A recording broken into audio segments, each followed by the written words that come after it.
گزارے کیسے زندگی، آؤ علماء سے پوچھ لیں، آئے جو مشکل پیش کوئی، آؤ علماء سے پوچھ لیں۔ الحمدللہ رب العالمین والصلاة والسلام علی سید المرسلین، اما بعد فاعوذ باللہ من الشیطان الرجیم، بسم اللہ الرحمن الرحیم، الصلاة والسلام علیک یا رسول اللہ وعلی آلک واصحابک یا حبیب اللہ، الصلاة والسلام علیک یا نبی اللہ وعلی آلک واصحابک یا نور اللہ۔ میٹھے میٹھے اسلامی بھائی اور مدنی چینل کے ناظرین، سلسلہ دارالفتہ اہل سنت میں ایک بار پھر آپ کو مرحبا کہتے ہیں۔ الحمدللہ عز و جل ہمارے اس سلسلے میں شریعت کے احکام سیکھنے کی کوشش کی جاتی ہے، آپ کی کال ہوتی ہیں اور اس کے جوابات پیش کیے جاتے ہیں۔ آج بھی انشاءاللہ عز و جل آپ کی کالز ہوں گی اور دارالفتہ اہل سنت کے جو مدنی عالم ہمارے ساتھ تشریف فرما ہیں ان کے جوابات ہوں گے۔ یقیناً آپ نے اچھی اچھی نیتیں کر لی ہوں گی، مزید نیتیں کر لیجئے، ڈائری و قلم بھی اپنے پاس رکھ لیجئے، اہم مدنی پل تحریر کیجئے، انشاءاللہ عز و جل علم دین کا خزانہ آپ کے ہاتھ آئے گا۔ ابتداءً درود پاک کی فضیلت، شیخ طریقت امیر اہل سنت کا نیا رسالہ جو بھی منظر عام پر آیا، چڑیا اور اندھا سانپ، بہت پیارا رسالہ ہے۔ بالخصوص اس رسالے کے اندر روزی سے متعلق 32 روحانی علاج بھی تحریر ہیں۔ آج کل روزی کے حوالے سے ایک تعداد ہے لوگوں کی جو پریشان ہوتی ہے، علاج دریافت کرتی ہے، تو اس رسالے میں یہ علاج بھی موجود ہیں۔ درود پاک کی فضیلت، پیارے آقا مدنی مصطفیٰ صلی اللہ تعالی علیہ وسلم نے ارشاد فرمایا، جسے کوئی مشکل پیش آئے اسے مجھ پر کثرت سے درود شریف پڑھنا چاہیے، کیونکہ مجھ پر درود پڑھنا مصیبتوں اور بلاؤں کو ٹالنے والا ہے۔ صلو علی الحبیب صلی اللہ تعالی علی محمد صلی اللہ علیہ وسلم۔ آئیے سلسلے کو ہم آگے بڑھاتے ہیں، کالز دے دیجئے۔ السلام علیکم رحمۃ اللہ وبرکاتہ۔ وعلیکم السلام ورحمۃ اللہ وبرکاتہ۔ عمران نذیر اطاری گجرانوالہ سے بات کر رہا ہوں۔ مفتی صاحب کی بارگاہ میں میرا یہ سوال عرض ہے کہ اگر کسی شخص پر غسل فرض ہو جائے تو کیا وہ غسل سے پہلے وضو کر کے سر اور داڑھی کو مہندی یا کلر لگا سکتا ہے؟ برائے مہربانی رہنمائی فرما دیجیے، جزاک اللہ خیر۔ عرض کرتے جی اگلی کال۔ السلام علیکم ورحمۃ اللہ وبرکاتہ۔ وعلیکم السلام ورحمۃ اللہ وبرکاتہ۔ اس حساب سے میرا سوال ہے، کیا نماز کے دوران اگر کسی کو رونا آ رہا ہو اللہ تعالیٰ کے خوف سے یا رو لگانے کی نیت سے یا دعا کی نیت سے کہ اللہ تعالیٰ کی طرف توجہ دی جائے کہ یا اللہ میری جو پریشانی ہو رہی ہے مجھے میری یہ پریشانی دور کی جائے، کہ اس نیت سے رونا جائز ہے؟ انشاءاللہ سب عرض کرتے ہیں جی اگلی کال۔ السلام علیکم ورحمۃ اللہ وبرکاتہ۔ وعلیکم السلام ورحمۃ اللہ وبرکاتہ۔ میں داڑھی رکھنا چاہتا ہوں، مجھے اس کے بارے میں بتا دیجیے کہ اس کا کیا طریقہ کار ہے؟ شیو کر کے رکھ سکتا ہوں یا مجھے کسی باربر یا نائی حجام کے پاس جانا پڑے گا؟ تو کائنڈلی آپ اس کے بارے میں مجھ کا جواب بتا دیجیے گا۔ انشاءاللہ عز و جل عرض کرتے ہیں، اور سب سے پہلے ہم داڑھی کے حوالے سے ہی پوچھ لیتے ہیں کیونکہ داڑھی رکھنے کی انہوں نے نیت بھی کر لی ہے۔ جی حضور ارشاد فرمائیں۔ الحمدللہ رب العالمین والصلاة والسلام علی سید الانبیاء والمرسلین وعلی آلہ واصحابہ اجمعین، اما بعد فاعوذ باللہ من الشیطان الرجیم، بسم اللہ الرحمن الرحیم۔ داڑھی رکھنا یہ واجب ہے، اور ایک مٹھی سے کم کر دینا یا بالکل جو ہے وہ منڈوا دینا یہ ناجائز و حرام ہے۔ تو یہ اللہ کا شکر ہے کہ ان کو اس کی سعادت ملی اور توفیق ملی کہ ان کا ذہن بنا کہ یہ داڑھی رکھنا چاہ رہے ہیں۔ تو سب سے پہلے تو ان کو جو انہوں نے پہلے اگر داڑھی منڈوائی ہے یا ایک مٹھی سے کم کروائی ہے تو اس سے ان کو توبہ کرنا ہوگی۔ اگر ایسا ہوا ہے، انہوں نے ایسا کیا ہے تو کہ توبہ کریں کہ یہ پچھلا گناہ اللہ تبارک و تعالیٰ ان کا معاف فرمائے۔ اس کے بعد داڑھی کو اپنی حالت پر چھوڑ دیں، نہ کسی باربر کے پاس جانے کی حاجت ہے، کسی حجام نائی کے پاس جانے کی کوئی ضرورت نہیں ہے۔ داڑھی کو جیسی ہے ویسے ہی بڑھنے دیں۔ پھر جب وہ بڑھ جائے تو پھر جب ایک مٹھی سے بڑھ جائے تو پھر ایک مٹھی کے بعد جتنے بال ہیں ان کو وہ کاٹ سکتے ہیں، یعنی تھوڑی کے نیچے ہاتھ رکھیں گے اور ایک مٹھی سے نیچے جو بال آتے جائیں ان کو وہ کاٹ سکتے ہیں۔ اسی طرح دونوں طرفیں جو ہیں یہ جب ایک مٹھی سے بڑھ جائیں گی تو ان بالوں کو بھی یہ کاٹ سکتے ہیں۔ اسی طرح جو گال کے داڑھی سے ہٹ کے بالکل گال پہ بال ہوتے ہیں جو ظاہر ہوتے ہیں کہ یہ داڑھی ہڈی سے جو نہیں، ابری ہوئی ہڈی ہے جیسے اس ہڈی پہ، تو اس حصے پر جو بال ہوتے ہیں ان کا بھی یہ خط بنوا سکتے ہیں، ان کو بھی صاف کروا سکتے ہیں۔ باقی یہ داڑھی کے لیے ان کو کسی کے پاس جانے کی ضرورت نہیں ہے، جس حال میں داڑھی آ رہی ہے ویسے ہی چھوڑ دیں۔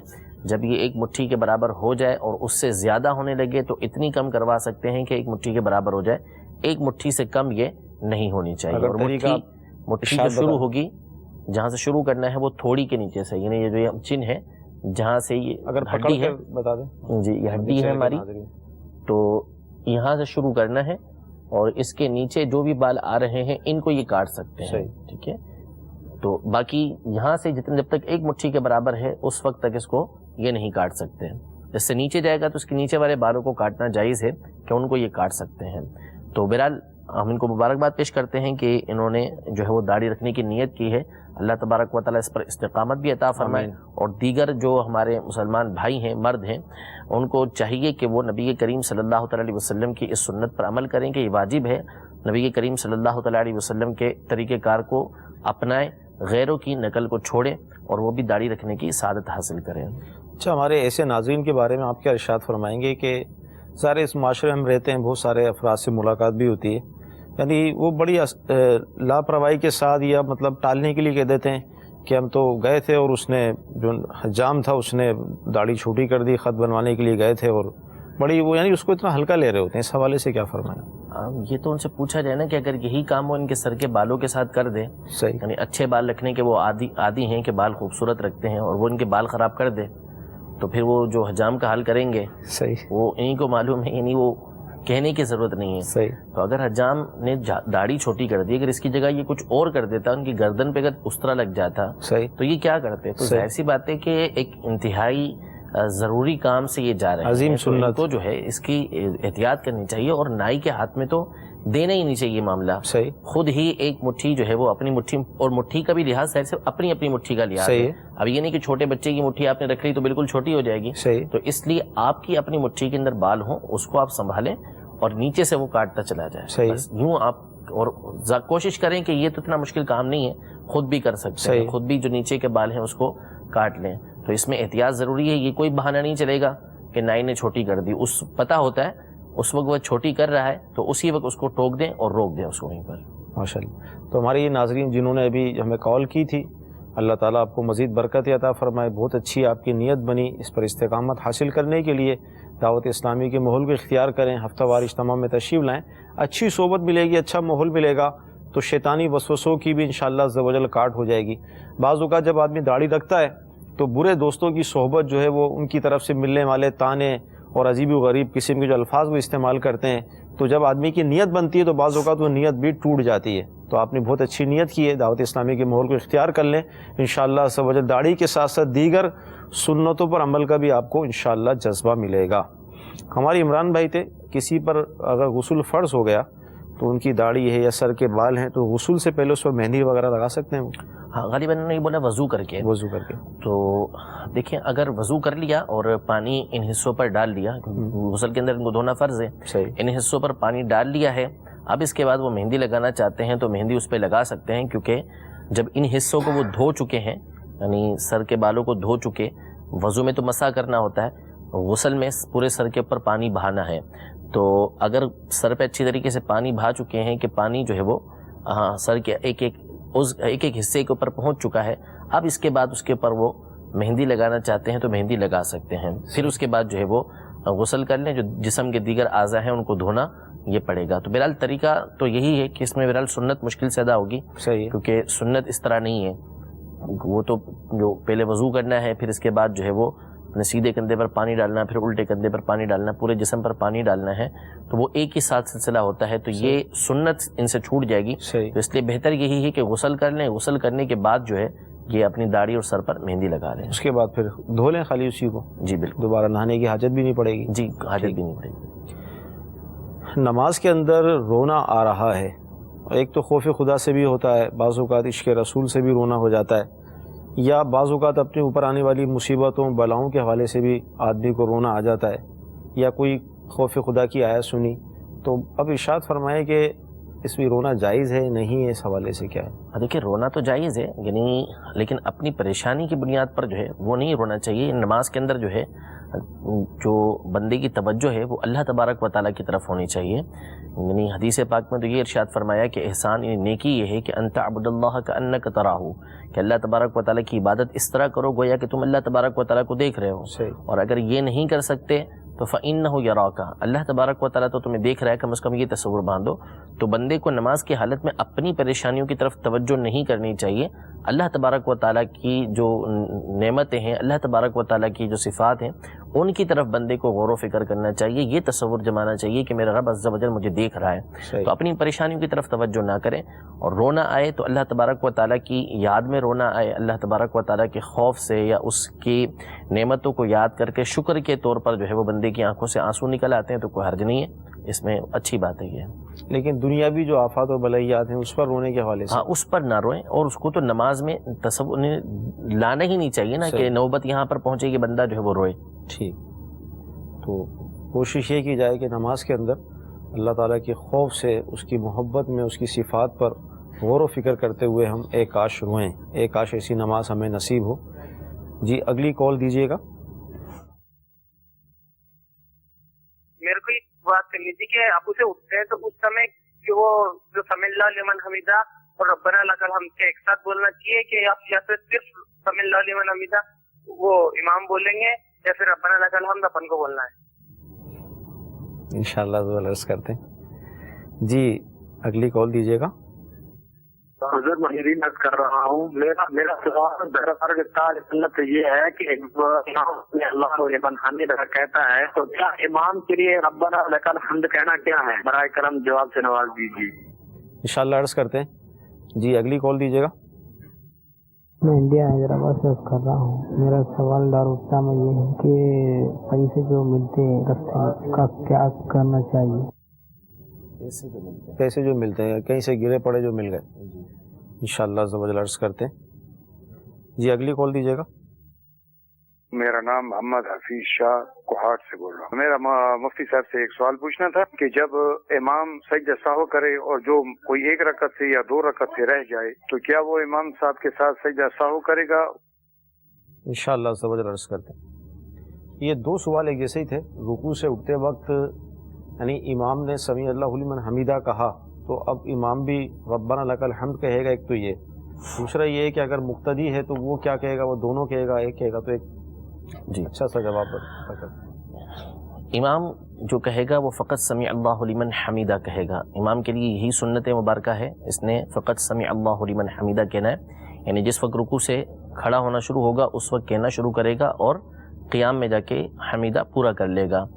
تو یہ ہے امام کے لیے، اور جو مقتدی ہے یعنی امام کے پیچھے جو نماز پڑھ رہا ہے اس کے لیے یہ سنت ہے کہ اللہم ربنا ولک الحمد یہ کہے، یا اللہم ربنا لک الحمد یا ربنا لک الحمد یا ربنا ولک الحمد، یہ الفاظ چار طرح کے الفاظ یہ آئے ہیں، تو ان چاروں میں سے کوئی بھی لفظ وہ کہہ سکتا ہے۔ سب سے بہتر اللہم ربنا ولک الحمد ہے کہ مقتدی جو ہے وہ یہ الفاظ کہے اللہم ربنا ولک الحمد، تو یہ اس کو کہنا ہے، اس کو سمیع اللہ لمن حمیدہ نہیں کہنا۔ تو امام کے لیے فقط اتنا سنت ہے کہ وہ سمیع اللہ لمن حمیدہ کہے گا، اور مقتدی فقط اللہم ربنا ولک الحمد یہ پڑھے گا، اور جو تنہا پڑھ رہا ہے، اکیلا پڑھ رہا ہے، وہ دونوں چیزیں پڑھے گا، یعنی وہ سمیع اللہ لمن حمیدہ کہے کہ سیدھا جب کھڑا ہو جائے گا تو اللہم ربنا ولک الحمد کہے، پھر اس کے بعد وہ سجدے کے اندر چلا جائے۔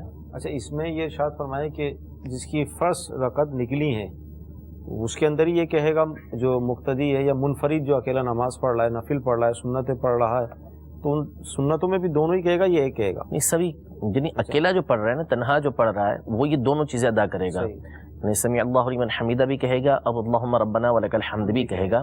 مقتدی یعنی جو پیچھے پڑھنے والا ہے امام کے پیچھے جماعت کے اندر، اس نے فقط اللہم ربنا ولک الحمد کہنا ہے۔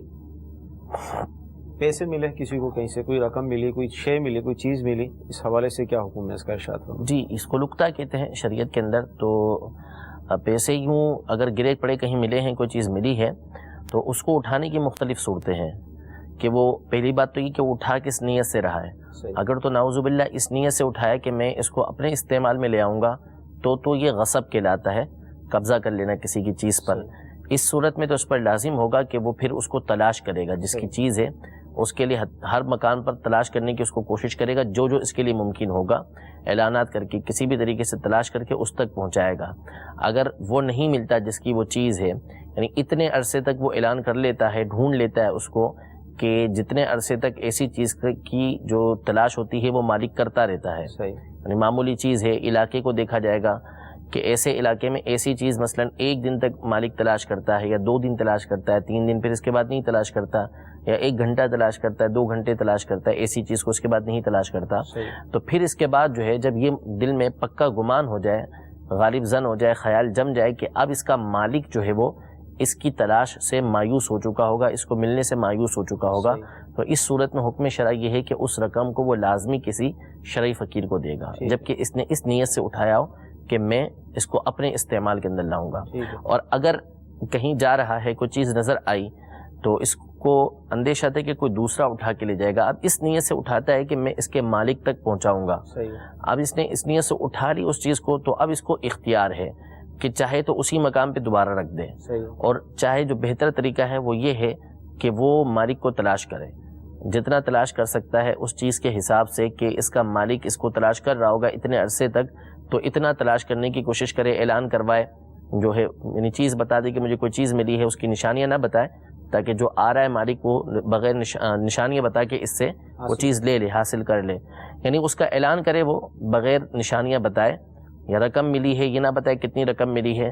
جب اس کو اس بات کا ظن غالب ہو جائے، خیال اس کے دل کے اندر جم جائے کہ اب اس کا مالک نہیں آئے گا، تو اب اس کو اختیار ہے کہ چاہے تو کسی شرعی فقیر کو دے دے جس کو زکوٰۃ لگتی ہے، اور اگر خود شرعی فقیر ہے یعنی اس کو مستحق زکوٰۃ ہے تو پھر خود بھی استعمال کر سکتا ہے، اور چاہے تو کسی مسجد کے اندر بھی اس رقم کو وہ دے سکتا ہے، یعنی جبکہ اس نے اس نیت سے اٹھایا ہے کہ میں اس کے مالک تک یہ چیز پہنچاؤں گا۔ اٹھاتے وقت نیت کا اعتبار ہے۔ جی بالکل، یعنی اسی نیت سے اٹھانا جائز ہے کہ میں اس کے مالک تک پہنچاؤں گا، یہ نہیں ہے کہ چلو ٹھیک ہے میں استعمال کر لوں گا مالک نہیں ملے گا، تو یہ تو ناجائز ہے، اس طرح اٹھانا تو گناہ ہے۔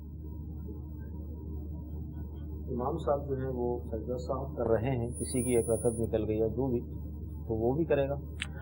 جی وہ مسبوق کہلاتا ہے، سجدہ صاحب تو کرنا ہے، یعنی امام کے اوپر جو ہے وہ سجدہ صاحب ہوا، یعنی کوئی اس سے واجب چھوٹا، یا جس بنیاد پر بھی سجدہ صاحب امام کے اوپر لازم آتا ہے، اس وجہ سے امام جو ہے وہ سجدہ صاحب کر رہا ہے، تو جس کی 1 یا 2 رکعتیں چھوٹی ہیں یا جتنی بھی رکعتیں چھوٹی ہیں بھلے، تو اس صورت میں سجدہ صاحب تو اس نے کرنا ہے، لیکن اس کو سلام نہیں پھیرنا امام کے ساتھ۔ امام نے سلام پھیرا، سلام پھیر کے امام سجدے میں گیا تو یہ بغیر سلام پھیرے سجدے کے اندر چلا جائے گا، سلام پھیرنے کی اس کو اجازت نہیں ہے، اگر سلام پھیرے گا تو اس کی اپنی نماز یہ چلی جائے گی۔ حدیث چینل کے ناظرین جنہوں نے ہمیں کالز کی، یقیناً ان کو جوابات مل گئے، کوشش کر کر ہمیں اس پر عمل کرنا ہے۔ جی اگلی کال دیجیے گا۔ جماعت کے ساتھ نماز پڑھنی ضروری ہے، گھر میں اکیلے بھی پڑھ سکتے؟ انشاءاللہ سب عرض کرتے ہیں۔ جی اگلی۔ محمد سمیع بات کر رہا ہوں مرکز اور لاہور سے۔ میں سوال یہ پوچھنا چاہتا ہوں، جو نماز میں تکبیر پڑھتے ہیں نمازی پہلے کھڑے رہتے ہیں، اس کے بارے میں ارشاد فرمائیں۔ انشاءاللہ سب عرض کرتے ہیں۔ جی اگلی کال۔ السلام علیکم ورحمۃ اللہ وبرکاتہ۔ وعلیکم السلام ورحمۃ اللہ وبرکاتہ۔ میں راول پنڈی سے نیاز بات کر رہا ہوں۔ کیا جماعت کے لیے اقامت کہنا ضروری ہے؟ 2 بندے جب نماز پڑھتے ہیں تو جماعت کے لیے اقامت ضروری ہے؟ انشاءاللہ سب عرض کرتے ہیں۔ جی اگلی۔ جمعہ کے دن کتنی رکعتیں سنت جو ہیں وہ موقع ہیں؟ انشاءاللہ سب عرض کرتے ہیں۔ جماعت کے ساتھ نماز پڑھنے کی کیا کوئی فضیلت بھی ہے یا شرعاً اس کا کیا حکم ہے گھر میں نماز پڑھنے کو؟ دیکھیں جو مسجد کی جماعت یہ واجب ہے، جس کے گھر سے قریب مسجد ہے، جس کو عرفاً قریب کہا جاتا ہے، اس پر یعنی جس علاقے میں وہ موجود ہے، اپنی دکان پر ہے، وہاں سے اہل سنت کی مسجد قریب ہے، امام اہل سنت کا ہے، تو اس پر جماعت واجب ہے، بغیر جماعت کے وہ نماز ادا کرے گا تو وہ گناہگار ہوگا، اس پر لازم ہے کہ وہ جماعت کے لیے جائے گا۔ نبی کریم صلی اللہ تعالیٰ علیہ وسلم نے جو ہے وہ متعدد مقامات پر جماعت کی اہمیت کو بیان کیا ہے۔ قرآن پاک کے اندر اللہ تبارک و تعالیٰ نے ارشاد فرمایا وَرْكَعُوا مَعَ الرَّاكِعِينَ، کہ جو رکوع کرنے والے ہیں ان کے ساتھ رکوع کرو۔ ٹھیک ہے، اس سے علماء نے جماعت کو بھی ثابت کیا ہے۔ اس کے علاوہ احادیث طیبہ بکثرت اس حوالے سے موجود ہیں کہ جس میں جماعت کی اہمیت کو بیان کیا گیا. حضور سرور دو عالم صلی اللہ تعالیٰ علیہ وسلم کی ذات گرامی جو سراپا رحمت ہے، ہر طرح جو نبی کریم صلی اللہ تعالیٰ علیہ وسلم ہیں وہ اپنی امت کی خیرخواہی اور بھلائی چاہتے ہیں. یعنی پیدائش سے لے کر معراج تک جانا، پھر قبر کے اندر بھی حضور علیہ الصلوۃ والسلام امتی امتی جو ہے وہ اپنی امت کے لیے پکارتے رہتے ہیں. یعنی اتنی محبت اپنی امت سے فرماتے ہیں، لیکن جماعت چھوڑنے پر آپ کس قدر جلال کا اظہار فرماتے ہیں کہ ایک حدیث ہے جس کا مفہوم و خلاصہ یہ ہے کہ آپ نے فرمایا کہ میں چاہتا ہوں کہ میں کسی کو جماعت کے لیے کھڑا کروں اور کچھ لوگوں کو لوں جن کے ہاتھ میں جلتی لکڑیاں ہوں، اور اگر گھروں میں بچے اور عورتیں نہ ہوں تو ان کے گھروں کو جا کے جلا دوں جو گھر کے اندر نماز پڑھتے ہیں. یعنی جن کے پر جماعت واجب ہے وہ گھر کے اندر نماز پڑھیں. ان پر اتنا جلال، حتیٰ کہ بعض صحابہ کرام علیہم رضوان کہ جنہوں نے اجازت طلب کی کہ اب ہم مدینے میں ہمیں نابینا ہیں یا آنکھیں کمزور ہیں تو جماعت کے لیے پہنچنا مشکل ہوتا ہے، تو چاہا کہ اجازت مل جائے کہ ہم جو ہے وہ اپنے گھر میں ہی نماز پڑھ لیں. تو حضور علیہ الصلوۃ والسلام نے فرمایا کہ تم حی علی الصلاۃ حی علی الفلاح سنتے ہو یا نہیں؟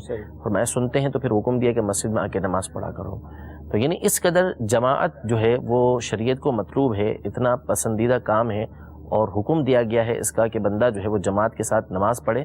تو اس لیے با امر مجبوری، یعنی واقعی جہاں پہ عذر ہے، جہاں شریعت نے آزار رکھے ہیں کہ ان بنیادوں پر جماعت چھوڑی جا سکتی ہے، تو پھر صرف انہی عذر کی بنا پر وہ بھی واقعی ہو جائیں تو پھر اس صورت میں بندہ جماعت چھوڑ سکتا ہے، ورنہ چھوڑنے کی اجازت یہ نہیں ہے. بندہ مسلمانوں کے ساتھ آ کر ہی جماعت کے ساتھ نماز پڑھے.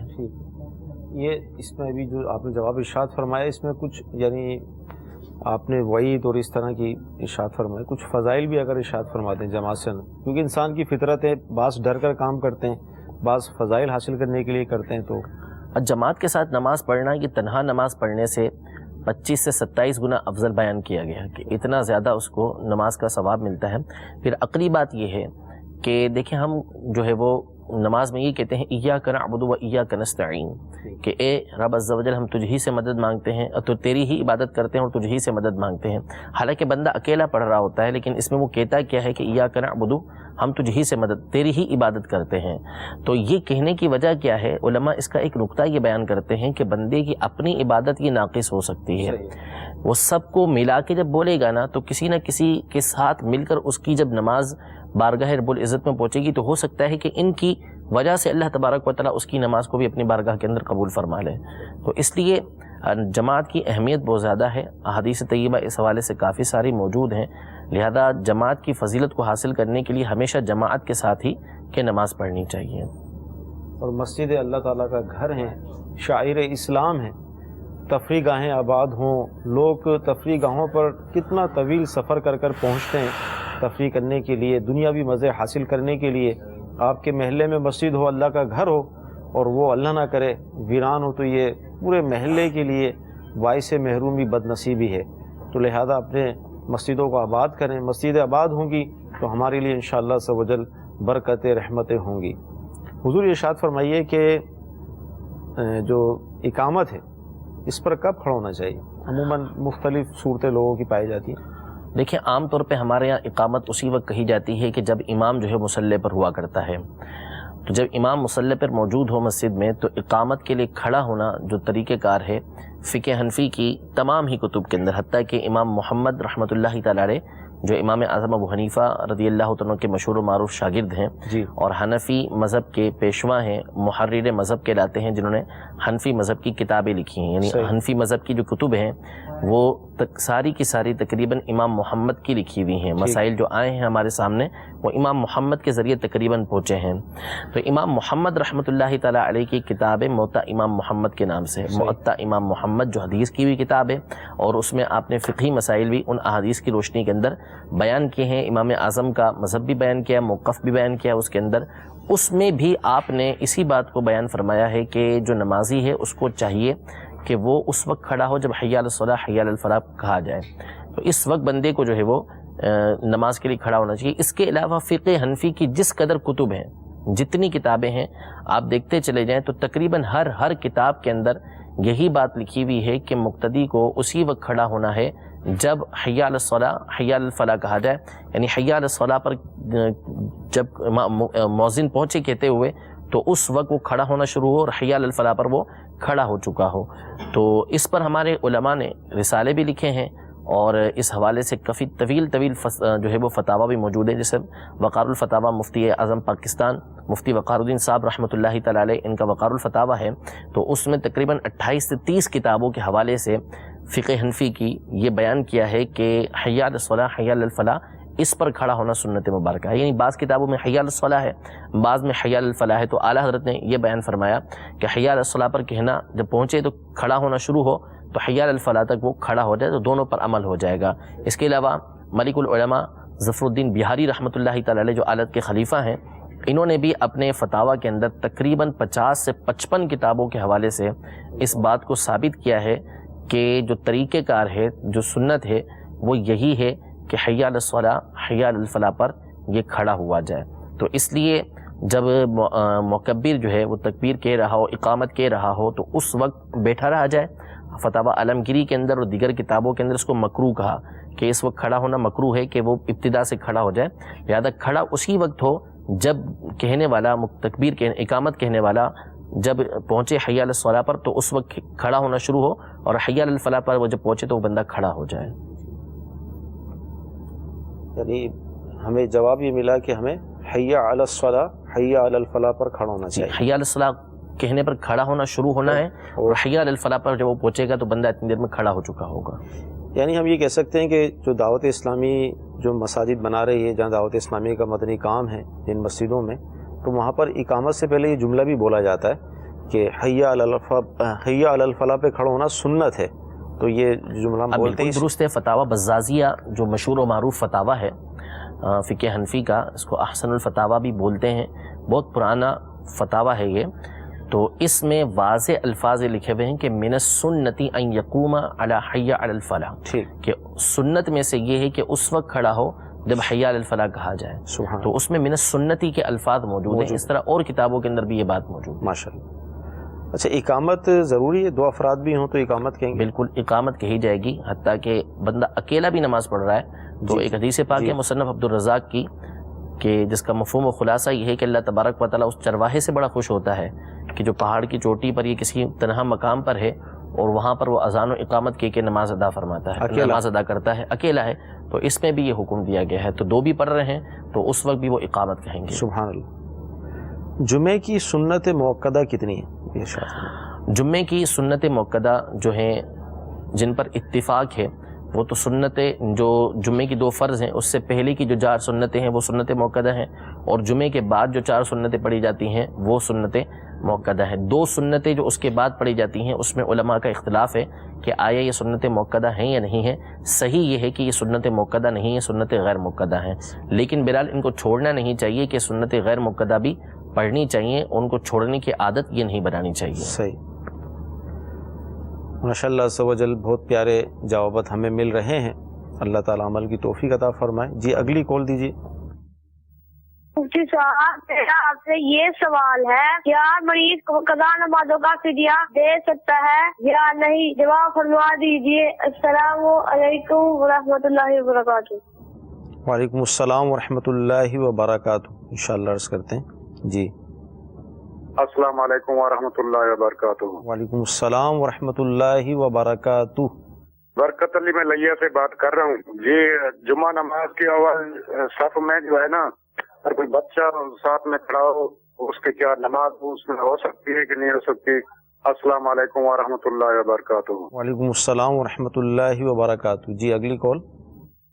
میرا سوال یہ ہے کہ جلد والی مہندی لگانا ناجائز ہے، تو جلد والی مہندی سے کیا مراد ہے؟ جلد والی مہندی انشاءاللہ عرض کرتے ہیں. جی اگلی کال. السلام علیکم ورحمۃ اللہ وبرکاتہ. وعلیکم السلام ورحمۃ اللہ وبرکاتہ. میرا نام محمد مدثر ہے، میں چکوال سے بات کر رہا ہوں. میرا سوال یہ ہے کہ ایک تو جب ہم نماز پڑھتے ہیں اس میں رکوع میں جاتے ہیں اس میں سبحان ربی العظیم ہے یا سبحان ربی العظیم ہے، اور سجدے میں بھی سبحان ربی الاعلی ہے یا سبحان ربی الاعلی ہے. اور میرا دوسرا سوال مفتی صاحب سے یہ ہے کہ جب ہم